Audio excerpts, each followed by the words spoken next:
저는요, 코로나가 이렇게 1년 넘게 지체되면서 염려가 때로는 잠을 못 이룰 때가 있습니다.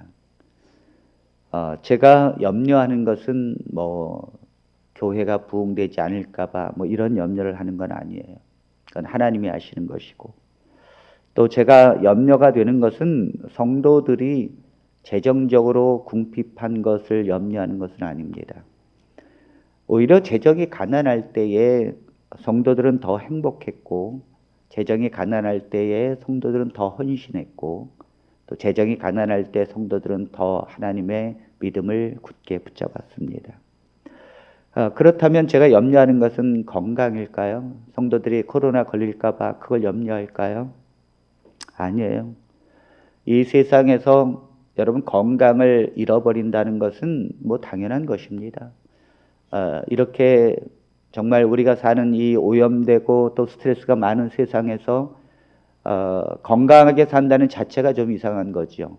우리가 건강을 잃을 수 있습니다. 또 코로나가 걸리더라도 우리가 만일 코로나 걸려서 사망한다 할지라도 어차피 사람은 태어나서 죽는 것이고, 그것이 오늘이나 내일이나 그것이 그렇게 매한가지죠. 그것을 염려하는 것은 아니에요.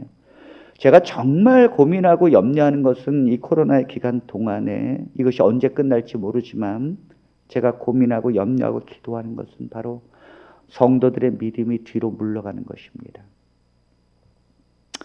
성도들의 믿음이 뒤로 물러가게 되면 어떤 일이 벌어지는가 하면 성도들은 죄를 짓게 돼 있어요.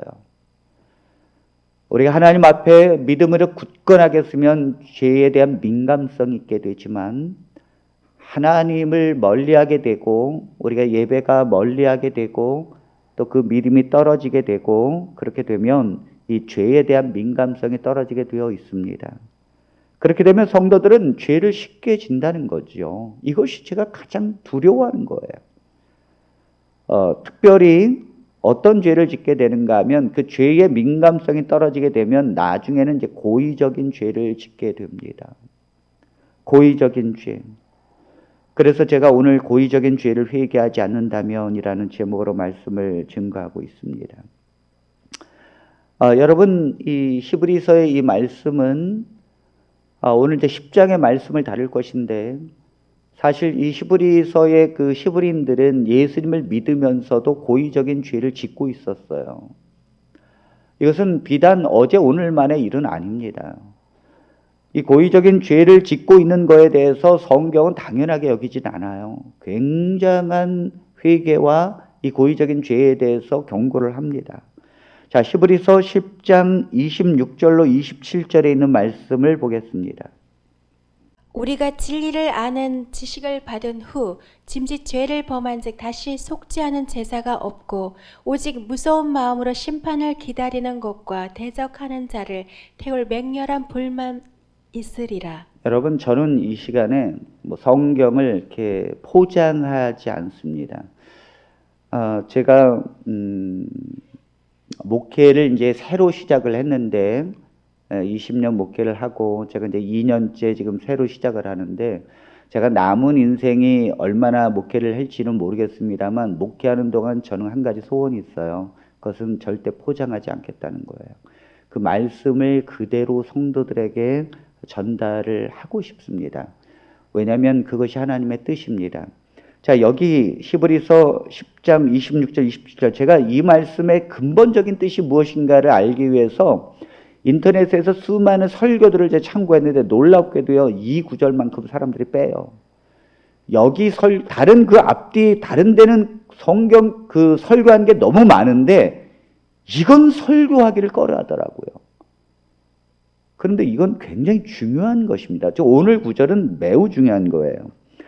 우리가 진리를 아는 지식을 받은 후에 짐짓 죄를 범한 즉 다시 속지 않은 제사가 없고, 이 말은 우리가 진리를 아는 지식을 받은 후, 쉽게 말하면 복음을 듣고 구원받은 후에 짐짓죄를 범한즉, 짐짓죄가 뭐냐면 현대어의 성경은 고의적으로 계속 죄를 짓는다면 이렇게 나옵니다. 그렇다면 다시 속죄하는 제사가 없다는 거죠. 다시 말해서 예수님께서 다시 십자가에서 그 죄 때문에 돌아가지 않는다는 거예요. 그러므로 27절 오직 무서운 마음으로 심판을 기다리는 것과 대적하는 자를 태울 맹렬한 불만 있으리라. 여기 오직 무서운 마음으로 심판을 기다리고 있어야 한다는 것입니다. 무엇이요? 고의적으로 계속해서 죄를 짓는 문제가 그렇다는 거죠. 그리고 대적하는 자를, 이게 뭐예요? 하나님을 향하여 이것을 대적하는 자라고 말합니다. 우리가 보통 적그리스도 이런 말을 많이 쓰는데 사람들은 참 희한합니다. 적그리스도에 대한 정확한 개념을 사람들은 몰라요.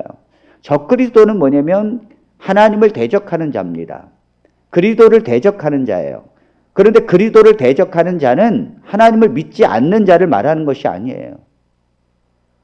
하나님을 믿는 자가 하나님을 향하여 대적하는 걸 말합니다. 이 적그리스도가 뭐 교황이다, 아니면 뭐 다른 거다, 뭐다, 수없이 말을 합니다만 이 적그리스도가 자기라는 생각을 전혀 하지 못해요.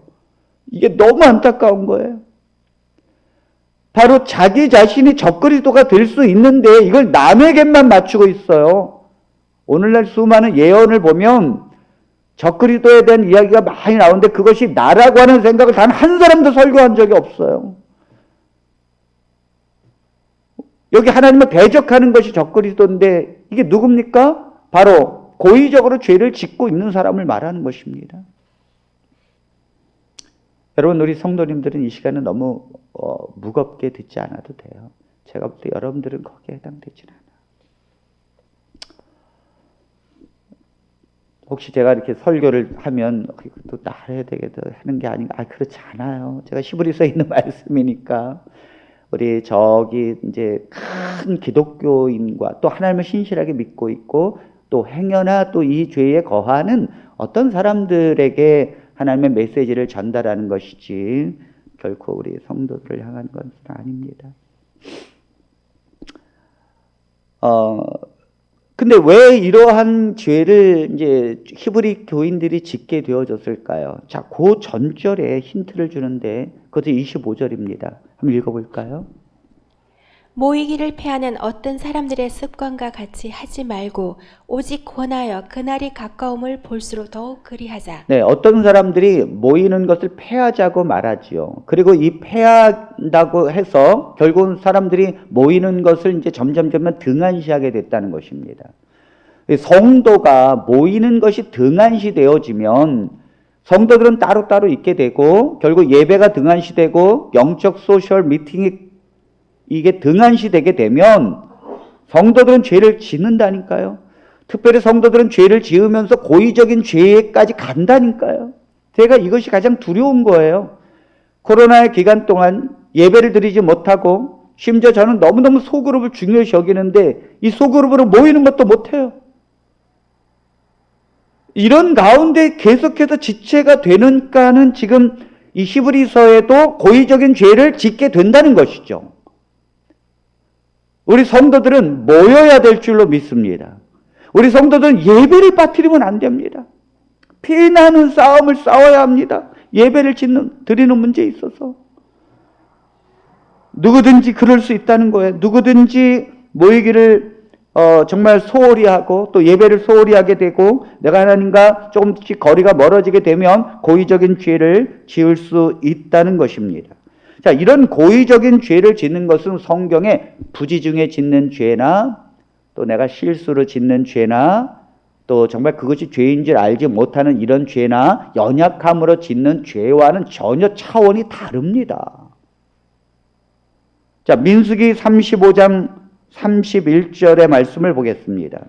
고의로 살인죄를 범한 살인자는 생명의 속전을 받지 말고 반드시 죽일 것이며. 원래 이 남에게 이렇게 해를 끼치거나 어떤 죄를 짓게 되면 보상을 하게 돼 있어요. 성경도 보상을 하게 돼 있거든요.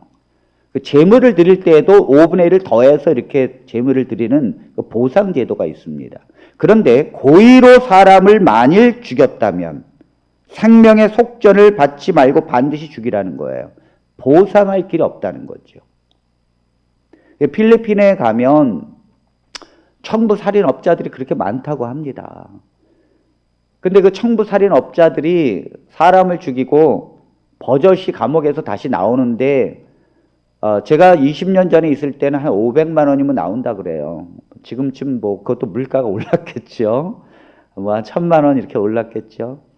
1000만 원이면 나온다는 거죠. 다시 말해서 청부 살인업자, 사람을 죽일 때에 그 사람이 1000만 원이면 나올 수 있고 그 사람에게 또 1000만 원을 또 주면 된다. 그러면 2000만 원이면 사람을 죽일 수 있다는 거 아닙니까?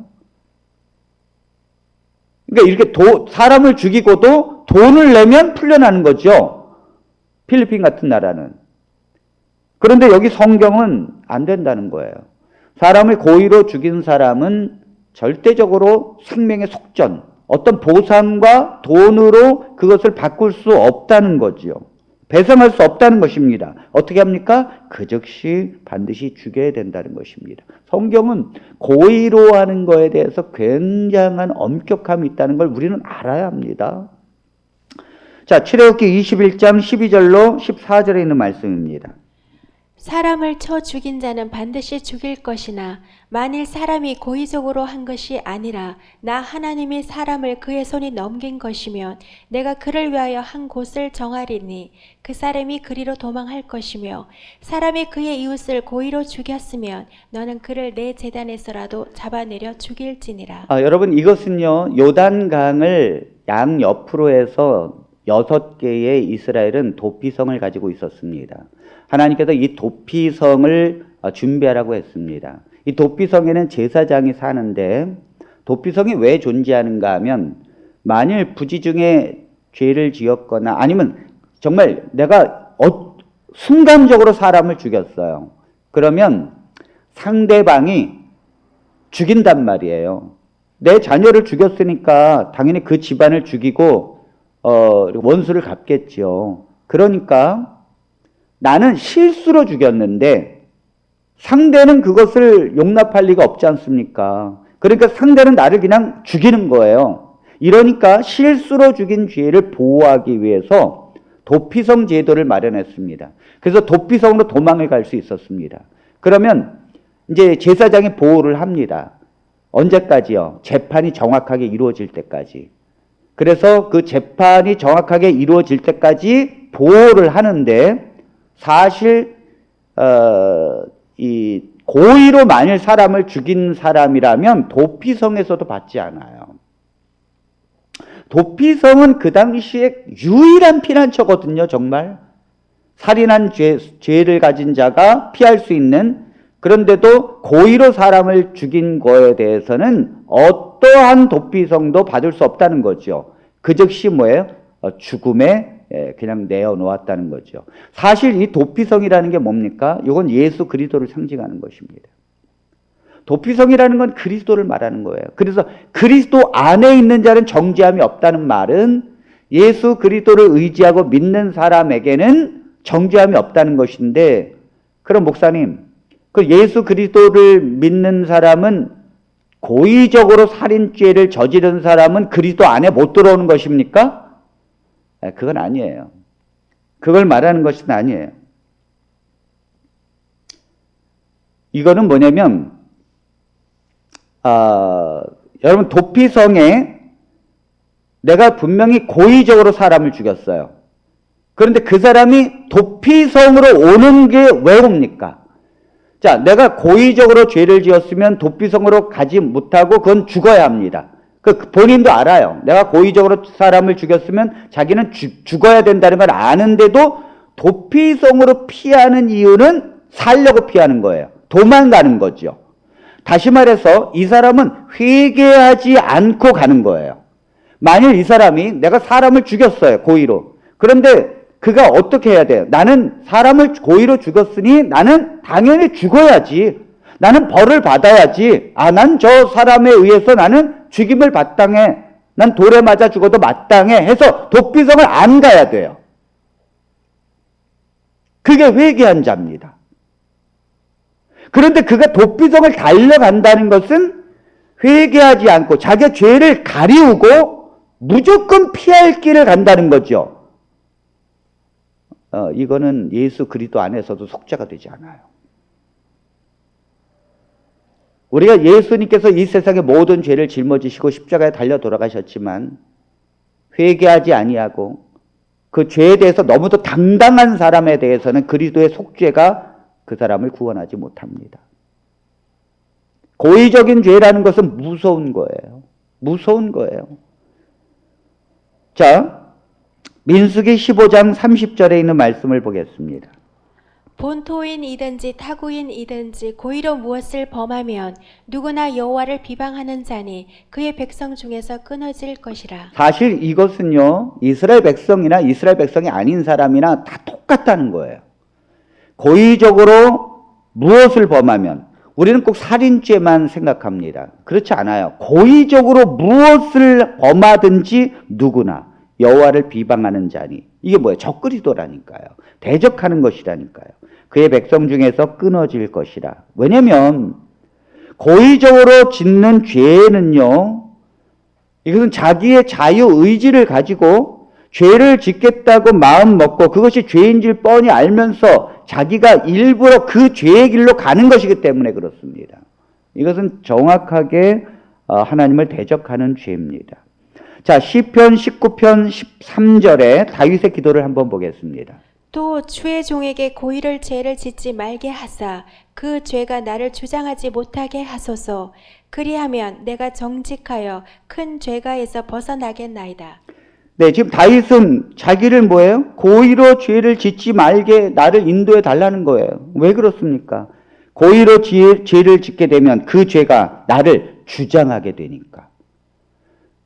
우리가 성령이 나를 주장하고 하나님께서 나를 주장하게 만들어야 합니다. 그런데 우리가 만일 그것이 죄인 줄 알면서 고의적으로 죄를 짓고 있다면 성령이 우리를 주장하는 것이 아니라 죄가 우리를 주장하는 것이고 사단이 우리를 주장하게 되는 거예요. 그런 사람은 구원을 받을 수 없어요.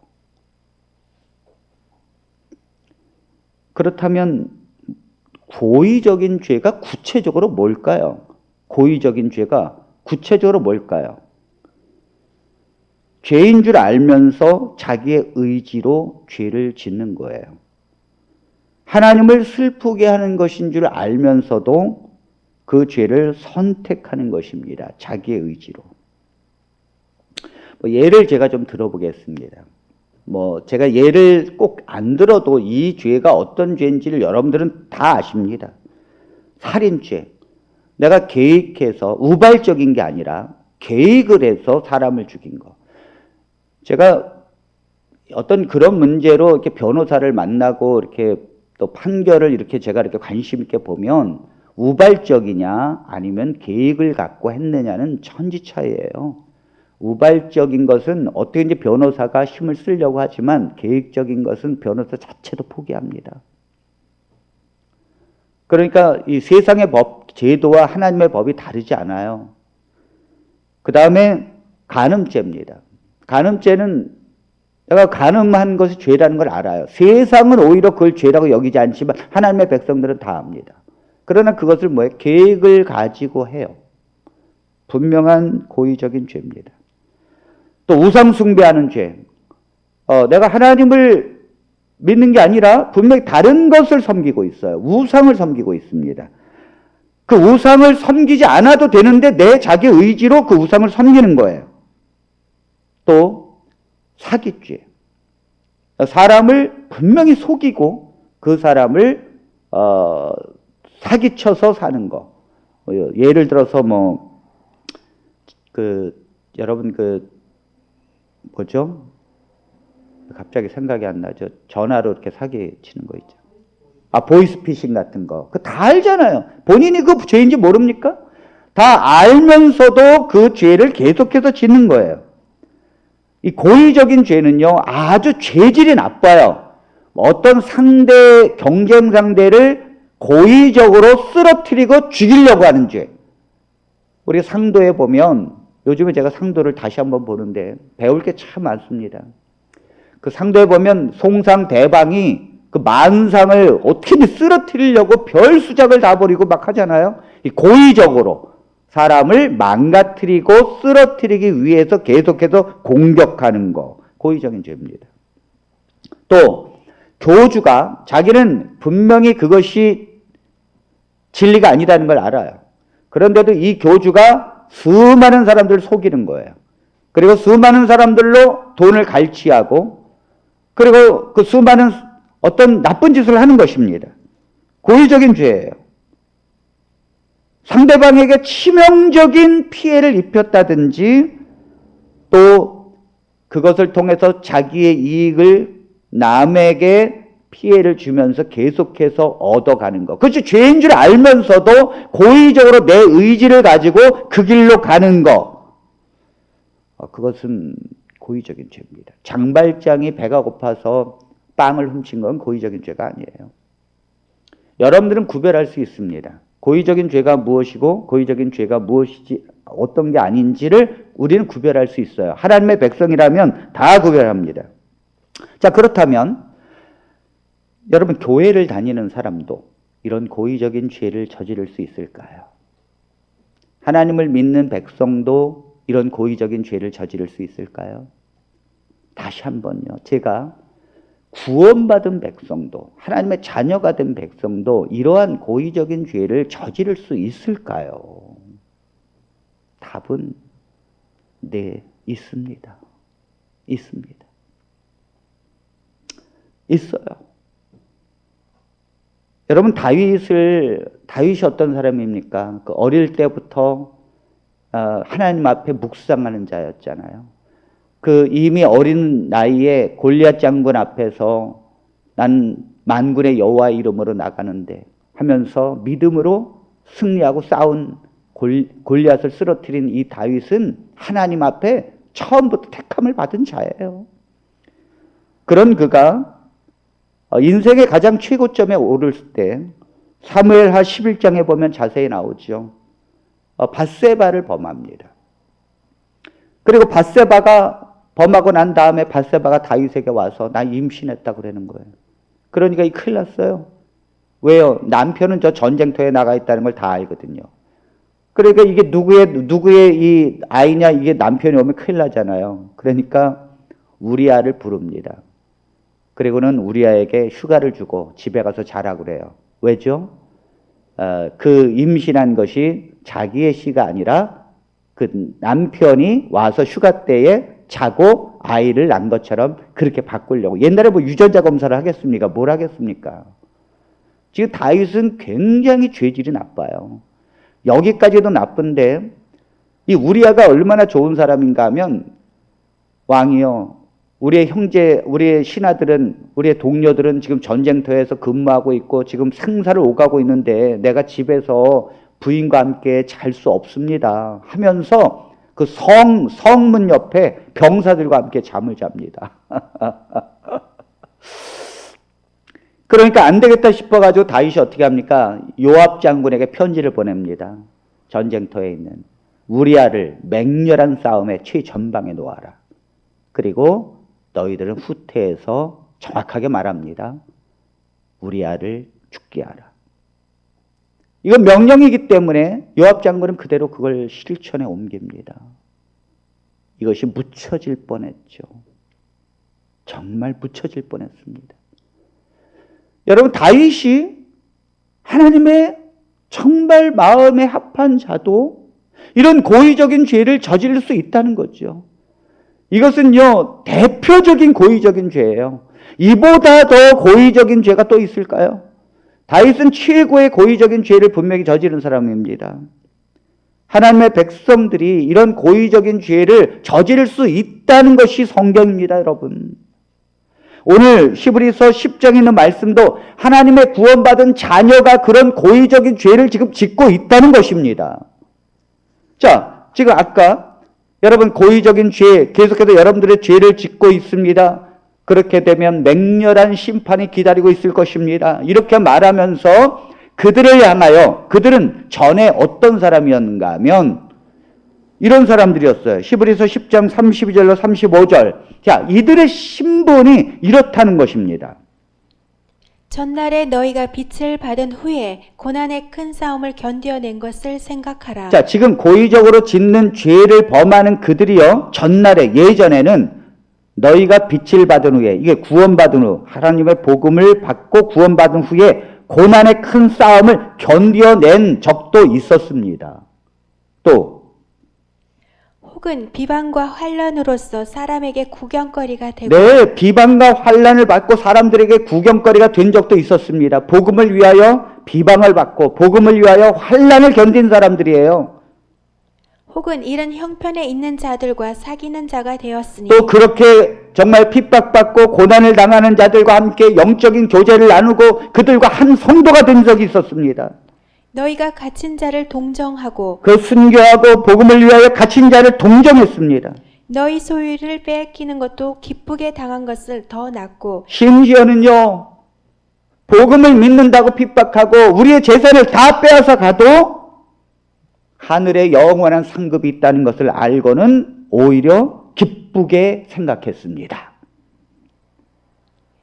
영구한 소유가 있는 줄 알미라. 그러므로 너희 담대함을 버리지 말라. 이것이 큰 상을 얻게 하느니라. 여러분, 이런 사람들이 지금 고의적인 죄를 짓고 있다는 것입니다. 전날에 그랬잖아요. 너희가 예전에 어떻게 살았느냐. 예전에 이렇게 살았다는 거죠. 그러므로 분명히 이것은요, 구원받은 백성을 얘기하는 거예요. 구원받은 하나님의 백성이 옛날에는 고난의 큰 싸움을 싸우고 비방과 환난을 견뎌냈고 그런 형편에 있는 자들과 함께 했고 또 갇힌 자를 동정하고 우리가 재산이 다 빼앗기도 영원한 상급을 바라보면서 기뻐했던 하나님의 성도가 짐짓 죄를 범하고 있다는 거죠. 고의적으로 죄를 짓고 있다는 거죠. 수없이 많은 고의적인 죄 속에 있다는 거죠. 왜 그렇습니까? 그들은 유혹에 빠진 것입니다. 그들은 누군가가 모이기를 패하는 그러한 우리는 자유함이 있다. 이제는 우리 스스로도 하나님을 섬길 수 있다. 우리가 꼭 모여야만 하느냐. 내 스스로도 얼마든지 이제는 하나님을 섬길 수 있다. 자유함을 얻었다. 그러면서 그들은 방종하기 시작한 것입니다. 어느 순간 그들은 죄에 연약해졌고 그들은 고의적인 죄를 짓고 있었어요. 정말 세상에서도 볼 수 없는 그런 죄 속으로 갈 수 있습니다. 하나님의 백성도 하나님의 복음을 안 자도 성령의 충만함 속에 있었던 자도 세상에서 비난받는 고의적인 죄 속으로 갈 수 있어요. 그럴 수 있습니다. 그럴 수 있습니다. 그러면 어떻게 해야 합니까? 저는 오늘 이 코로나에 얼마나 많은 하나님의 백성들이 이 고의적인 죄를 향하여 가고 있을 것인가? 얼마나 그들이 예배를 버리고 말씀을 버리고 그 소그룹의 교제를 버리고 성령을 구하는 이 기도를 버리고 난 다음에 그들은 얼마나 많이 이 죄 속으로 갈고 있을 것인가? 상상만 해도 잠이 오지 않습니다. 그렇다면 오늘 그들은 어떻게 해야 합니까? 그렇게 고의적으로 짓는 죄의 길을 가누고 계속해서 그 길을 가는 사람들은 어떻게 해야 합니까, 여러분? 하나님께서 말씀하십니다. 회개하라고 말씀하십니다. 회개하라고 말씀하십니다. 지금 이러한 구원의 기쁨 속에 산 성도들이 타락하여 영원한 구원에서 떨어져 나갔다는 말이 아닙니다. 성경은요, 그들이 하나님의 구원받은 백성이고 성령의 충만함 속에 있었지만 그들을 완전히 타락하여 이제는 멸망하는 자들이 되었느니라 라는 것이 아니에요. 성경은 그 죄에 대해서 거하고 있다면 너희들은 맹렬한 진노가 기다리고 있을 것이다. 너희들이 전에 어떻게 살았느냐. 너희들은 믿음을 가진 자가 아니냐. 너희들은 하나님의 복음으로 기뻐한 자가 아니냐. 너희들은 상급을 바란 자들이 아니냐. 그런데 어떻게 지금 그런 죄를 저할 수 있느냐. 회개하고 다시 하나님 앞에 굳게 서라는 것입니다. 아멘. 그들이 멸망을 당한다는 뜻이 아니에요. 성경은 그것이 결론이 아닙니다. 그러므로 하나님 앞에 구원받은 백성이라면 그런 고의적인 죄를 계속해서 반복해서 지을 때에 반드시 회개할 줄로 믿습니다. 어떻게 해야 합니까? 자신의 잘못을 깨닫고 돌아와야 합니다. 그렇게 안 하면 하나님께서 징계하십니다. 징계는 두렵고 떨리는 거예요. 그런데 그 사람이 만일 정말로 구원받지 못한 백성이라면 그 고의적인 죄 속에서 그들은 징계를 맞음에도 불구하고 하나님의 호소에도 불구하고 자기의 고집으로 결국은 그 고의적인 죄를 멈추지 않는 것입니다. 이 사람들은 구원받은 백성이 아니에요. 하나님의 구원받은 백성인가 아닌가를 판가름하는 기준은 사실 겉모양으로 알 수 없습니다. 우리가 지금 예수 그리스도를 고백해도 그것이 정말 구원받았는지는 알 수 없습니다. 구원받았는지 안 받았는지를 아는 것은요, 방향성으로 아는 거예요. 내가 어느 길로 향하고 있는가에 대한 문제입니다. 내가 죄의 길로, 그것도 고의적인 죄의 길로 가고 있는가, 아니면 하나님의 길을 가고 있는가. 그런데 여러분, 구원받지 못한 백성은요, 그 방향성에 대해서 일직선입니다. 돌이키지 않아요. 그런데 하나님의 구원받은 백성은 비록 사단의 죄의 고의적인 길로 가는 그 방향성에서 간다 할지라도 결국은 그 방향에 돌이킵니다. 어디로요? 저 하나님의 길로. 우리가 나침반이 북과 남을 정확하게 가리킵니다. 처음에 막 흔들면 처음에 막 돌아갑니다. 처음에는 반대로 가리킬 수 있어요. 그러나 결국은 어떻게 합니까? 결국은 남과 북을 정확하게 가리킵니다. 하나님의 백성들이 그 고장난 게 아니라면 돌다가 다시 그 방향을 잡습니다. 구원받은 하나님의 백성은요, 타락할 수 있어요. 고의적인 죄를 지을 수 있습니다. 그러나 하나님의 놀라우신 징계와 하나님의 초청과 하나님의 은혜의 호소를 붙들고 돌이킨다는 것입니다. 그리고 하나님을 향하여 다시 그 방향을 바꾼다는 거예요. 아멘. 오늘날 코로나를 통하여 수많은 사람들이 하나님의 적그리스도의 길을 가고 있습니다. 그러나 돌이켜야 합니다. 하나님의 말씀을 듣고 돌이켜야 합니다. 어떤 하나님의 징계가 있다 할지라도, 어떤 하나님의 호소가 있다 할지라도 그들은 마음에 고의적으로 그걸 고집하면 안 됩니다. 반드시 돌이켜야 합니다. 하나님은 반드시 회개의 기회를 주십니다. 그런데 그 회개의 기회를 뿌리치고 고의적으로 그 회개의 기회를 놓친 자는 결국은 구원받지 못한 백성이라는 뜻이에요. 처음부터 선택받지 못한 사람들입니다. 자, 여러분, 사도행전 5장에 보면 아나니아 삽비라가 나옵니다. 근데 아나니아 삽비라는 자기의 재산을 팔아서 하나님 앞에 드리려고, 모두 다 드리려고 계약을 했다가, 작정을 했다가 일부를 감췄어요. 이게 뭐예요? 고의적인 죄잖아요. 내가 스스로 아나니아 삽비라 부부가 짜고 일부를 아까워서 감췄어요. 그런데 베드로가 와서 너희들이 작정한 게 이게 다냐? 판 게 이게 다냐? 왜요? 베드로가 다 알거든요. 베드로가 그 소유의 그걸 모르겠습니까?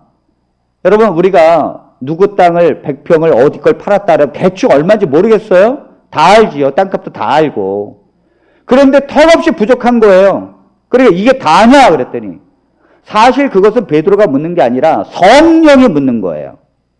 지금 이게 뭡니까? 성령께서 회개하도록 계속해서 지금 호소하는 거잖아요. 호소하는 거잖아요. 그랬더니 뭐예요? 이게 다라고. 다시 그의 부인이 왔습니다. 부인이 남편 죽은 것도 몰라요. 그런데 이게 부인에게 또 묻습니다. 이게 다냐고 그랬더니 또 이게 다라고. 정확하게 그 한 번의 기회를 준다는 거죠. 고의적인 죄를 짓는 거에 대해서 분명히 회개의 기회를 하나님은 주신다는 거죠.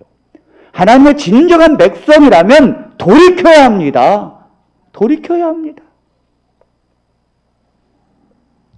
돌이켜야 합니다. 여러분, 유다도 고의적으로 예수님을 배신하고 팔려고 합니다. 자기가 고의적으로 자기의 의도를 가지고 그렇게 그 길로 갑니다. 근데 예수님께서 그 기회를 주셨어요. 언제 주셨습니까? 예수님께서 돌아가시기 전날 성만찬을 하시면서 주셨어요. 뭐라 그러셨는가 하면 이 떡을 지금 받아 먹는 자가 나를 팔자니라 그랬어요. 근데 그 유다에게 주면서 그런 말을 하셨거든요. 그러니까 유다가 그때 어떻게 해야 돼요? 이게 다 드러난 거잖아요. 네가 나를 팔자라고. 그때 아이고 하나님 어떻게 내 의도를 아셨습니까? 아이고 사실 저는 이런 마음을 갖고 있었습니다. 아이고 예수님 정말 전 잘못했습니다 하면서 엎드려야 되는데 딱 마음에 고집을 부리고 그 길을 꺾지 않는 거예요. 그러니까 예수님께서 내 할 일을 하라고 얼른 기회를 잃어버리는 거예요. 기회를 잃어버려요. 여러분 만일 교회를 다니고 정말 신실하게 어떤 직분을 얻었다 할지라도 그가 만약 어떤 고의적인 죄를 짓는데 그건 목회자는 모릅니다. 성도들도 모릅니다. 오직 하나님만 아십니다. 그러나 하나님께서 어떤 메시지를 통하여 말씀을 하실 때 그가 그 죄를 멈추지 않고 계속해서 간다면 그런 구원받은 백성이 아니에요. 구원받은 백성이 아니라고요. 다윗과 같은 죄를 지을 수 있습니다. 하나님의 백성도. 그러나 구원받은 하나님의 자녀는 반드시 회개한다는 것입니다. 반드시 돌이킨다는 것입니다. 그러므로 우리에게 그런 모습이 있다면 돌이켜야 될 줄로 믿습니다. 우리에게 어떤 고의적인 죄가 있습니까? 저는 잘 몰라요. 저에게도 고의적인 죄가 있습니다. 사람은 다 있게 돼 있어요. 이건 누가 누구에게 하는 말이 아니에요. 우리 모두는 각자 고의적인 죄를 지을 수 있다는 거죠. 언제든지 누구든지 죄를 지을 수 있다는 거예요. 그러나 이것은 하나님 앞에 큰 죄입니다. 이것은 하나님의 십자가의 은혜를 욕되게 하는 것입니다. 이러한 죄를 계속해서 짓는다면, 그가 회개하지 않고 계속해서 짓는다면 다시 이 사람을 위하여 그리스도의 십자가의 은혜가 없다는 거예요. 다시 제사 드릴 게 없다는 거죠. 그러므로 반드시 회개합니다. 근데 성령은 회개의 호소를 어떻게 하시는가 하면 처음엔 객관적으로 하셔요. 이게 객관적으로 하시는 게 뭐냐면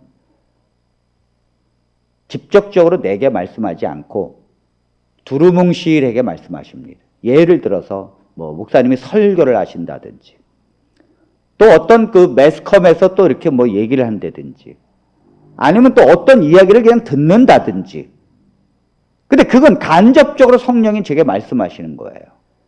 근데 그때 회개하지 않으면 하나님은 직접적으로 말씀하십니다. 그 사람을 향하여.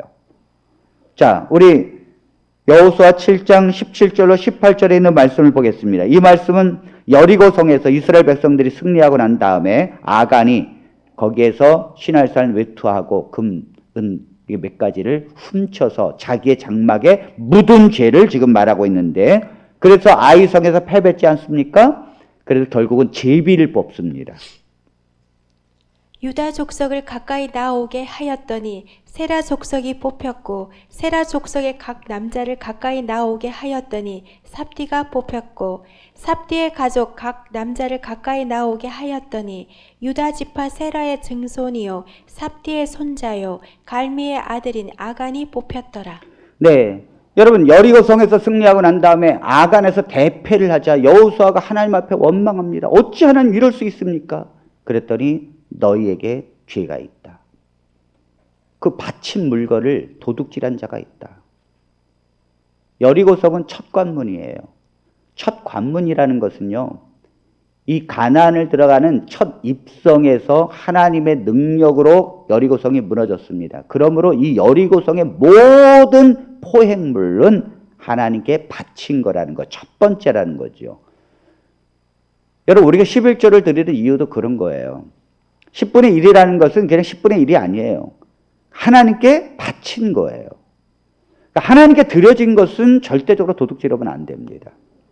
그런데 결국은 아간이 도둑질을 했잖아요. 그런데 여기 보니까 제비를 뽑으라고 했어요. 그 사람을 색출하라는 것입니다. 그런데 제비를 뽑는데, 여러분 이 제비 뽑는 게 시간이 짧게 10분 걸리는 건지 아세요? 그렇지 않아요. 이 어떻게 제비를 뽑았어요? 모든 지파의 우두머리가 나오라 그랬어요. 여러 번 뽑습니다. 그랬더니 유다 지파가 딱 뽑혔어요. 그 다음에 유다 지파가 다 뽑혔는데 그 중에서 또 뭐예요? 족속, 유다 지파의 그 족속들이 있잖아요. 나오라 그랬어요. 그랬더니 세라 족속이 뽑혔어요.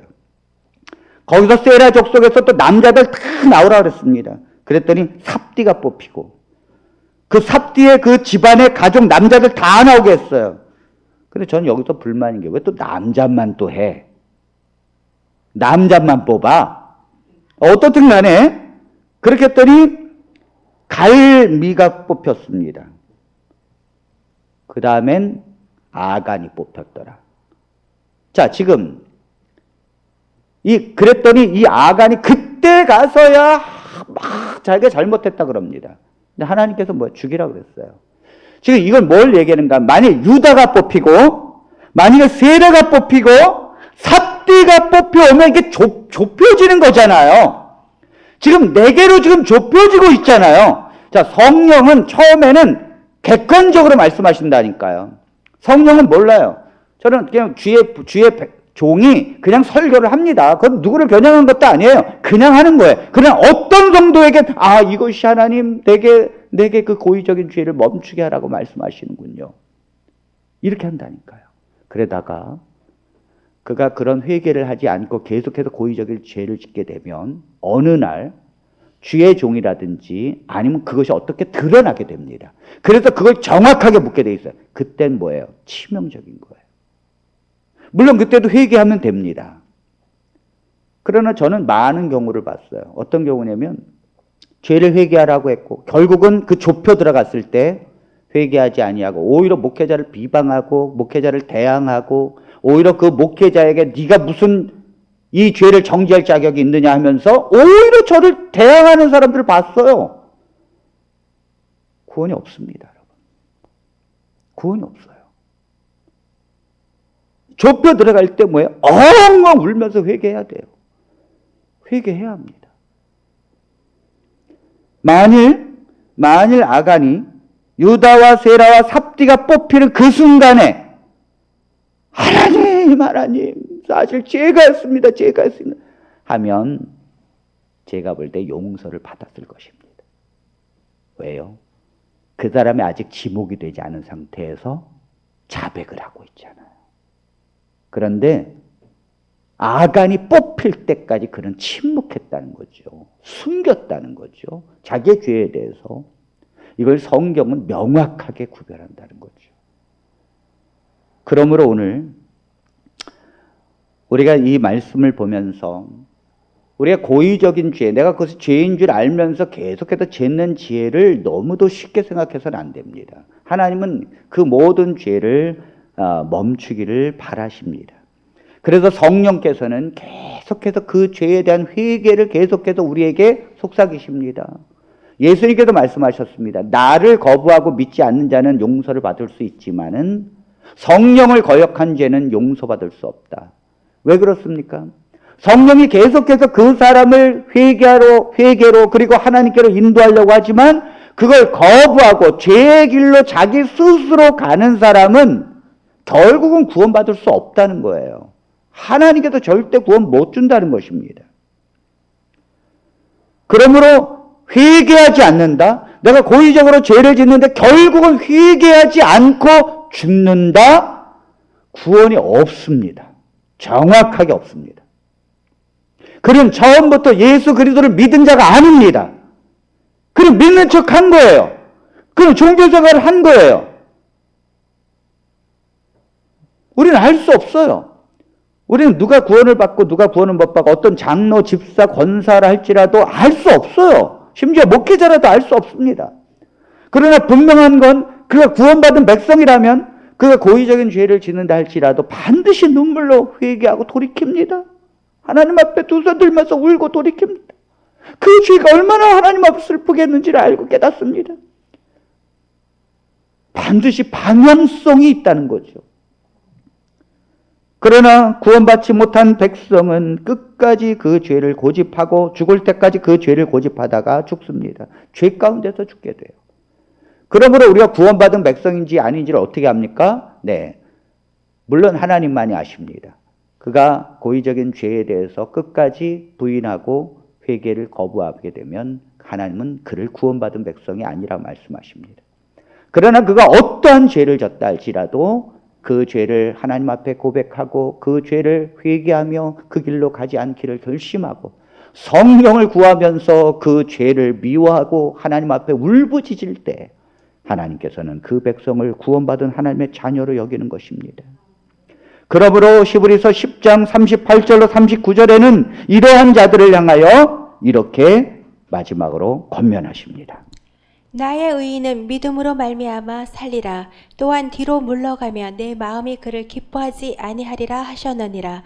우리는 뒤로 물러가 멸망할 자가 아니요 오직 영혼을 구원함에 이르는 믿음을 가진 자니라. 여기 말씀해 보십시오. 지금 이 백성들이 구원받지 못한 백성이 아니라는 거잖아요.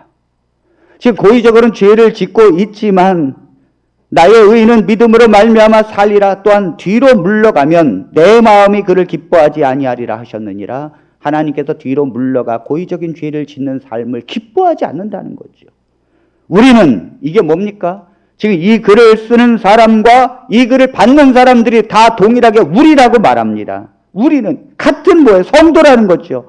우리 모두는 다 뒤로 물러가 멸망할 자가 아니라는 거죠. 그럼 우리는 뭡니까? 오직 영혼을 구원함에 이르는 믿음을 가진 자니라. 아멘. 우리는 믿음이 있지 않느냐? 우리는 하나님의 영혼의 구원을 받은 자가 아니냐? 우리는 하나님의 자녀가 아니냐? 우리는 한때 하나님의 큰 믿음으로 산 자가 아니냐?